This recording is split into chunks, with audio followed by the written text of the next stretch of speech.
Kita sekarang berada di kebun honey plantation, kebun cili padi Sakata 508 Orang cakap cili tunjuk langit. Sekarang ni kita ada dalam 3000 pokok. So dia tengah masak. So kita buat harvesting paling kurang 2 kali seminggu lah tuan. Tapi nampaknya sekarang dah almost every day lah kita harvest sebab tempahan bagus. So setiap hari kita ada hasil lah. Dan buah-buah ini sekarang ni kita ada dalam 3000 pokok yang dah berbuah. So hasil pungutan kita akan edar ke minimarket di Kuching dan Kota Semarahan, dan restoran-restoran lah yang dah menempah dengan kita lah. Okey, dan kamu boleh tengok zoom saya. Boleh tengok sekarang dah merah sampai belakang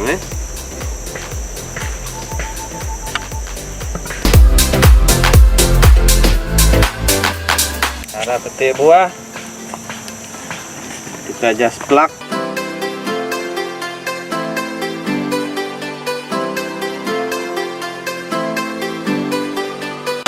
So hasil dari pukul 7 tadi sampai kira 2 jam lah.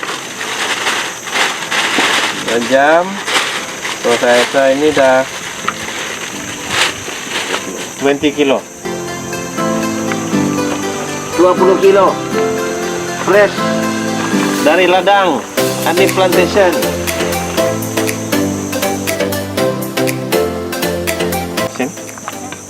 Tengok buah tengah merah. Kita jumpa tukang harvest kita, tukang karang. Kita import khas dari Sabah. Nama dia Dinda.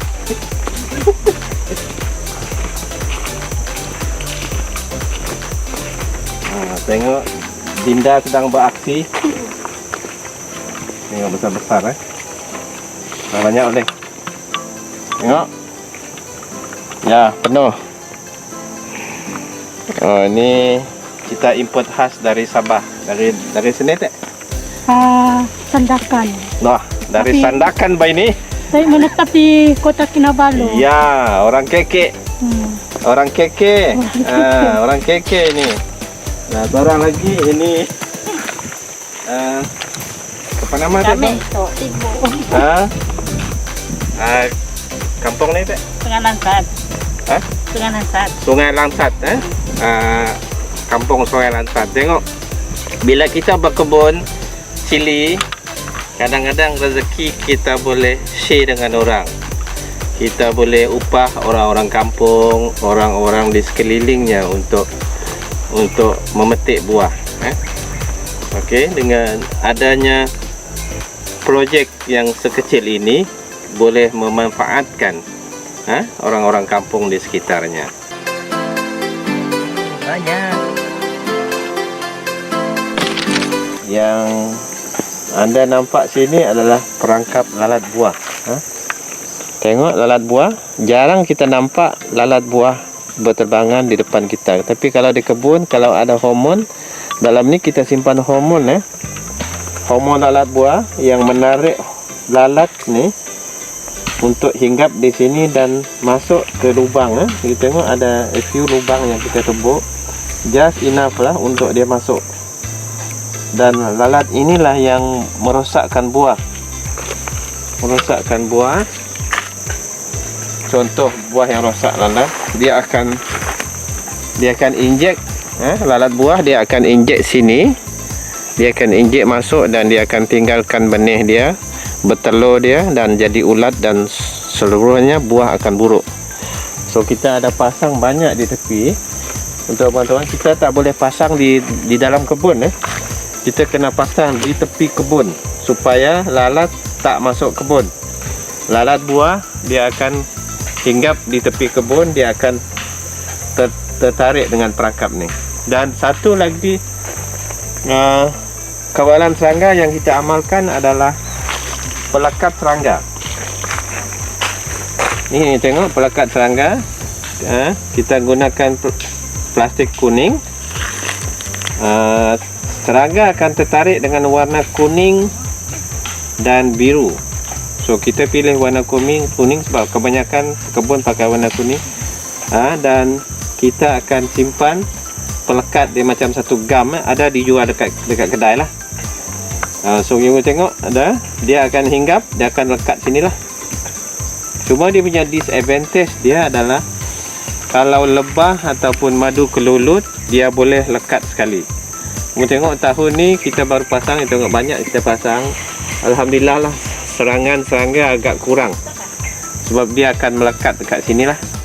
Ini adalah kapas yang kita simpan hormon lalat.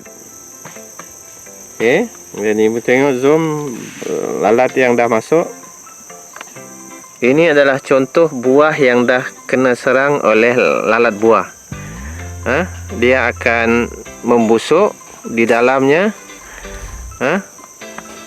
Okey, dia akan tebuk dan akhirnya buah akan buruk. Okey tuan-tuan, ini adalah proses pembesaran kebun.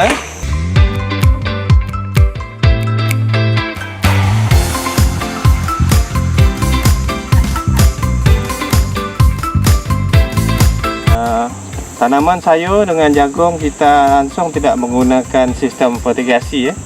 Kita menggunakan cara tradisional, atas tanah, baja putih, baja tabur, dan kita siram air saja.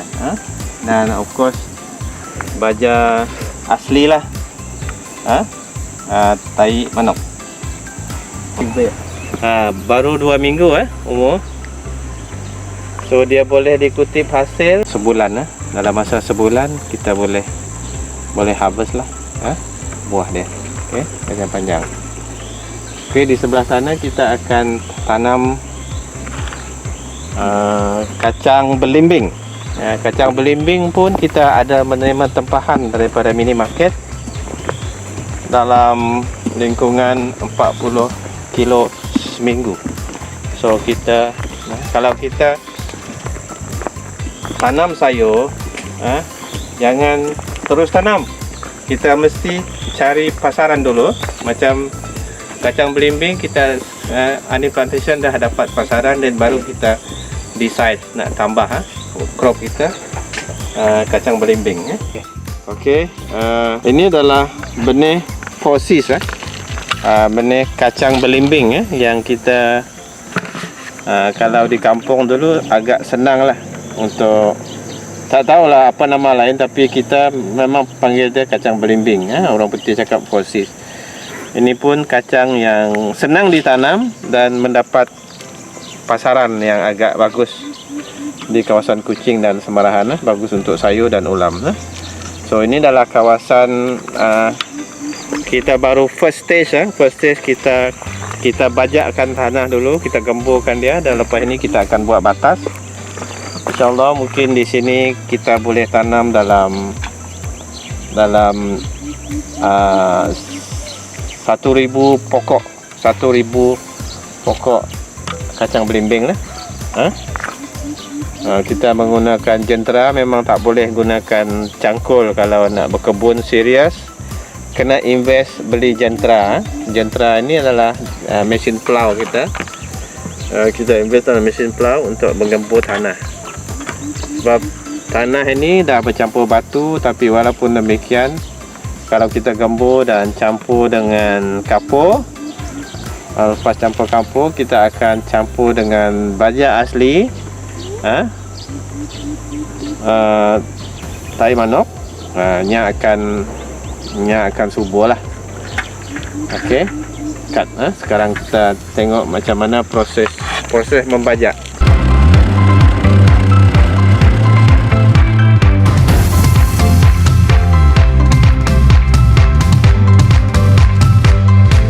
Kita ada tempahan pagi tu ada 20 kilo. So kita hantar dulu lah pagi tu. Depan tu masih ada orangnya. kita akan pack 10 kilo 10 kilo.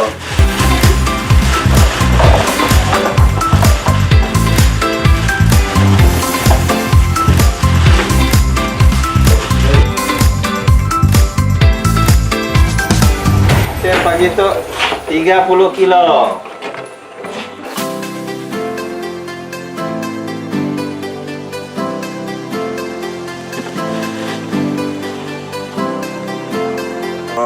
Kita akan bergerak ke outlet pertama kita adalah CS Mini Market Siburan. Kita adalah pelanggan tetap CS Mini Market untuk 12 cawangan dia. So biasa kita akan bergerak daripada kawasan Siburan pergi Semarahan, pergi Batu 10, Batu 7, Meratuang, lepas tu baru kita bergerak ke kawasan Kuching. Okay, kita di outlet pertama CS Meratuang. Bersama kami itu adalah Bun, namanya Lokinio. Jangan lah. Boleh.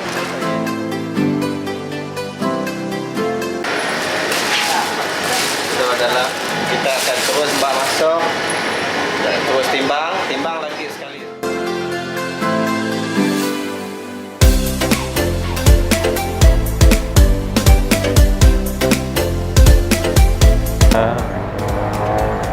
Buat our first delivery ke CS Siburan Okay. So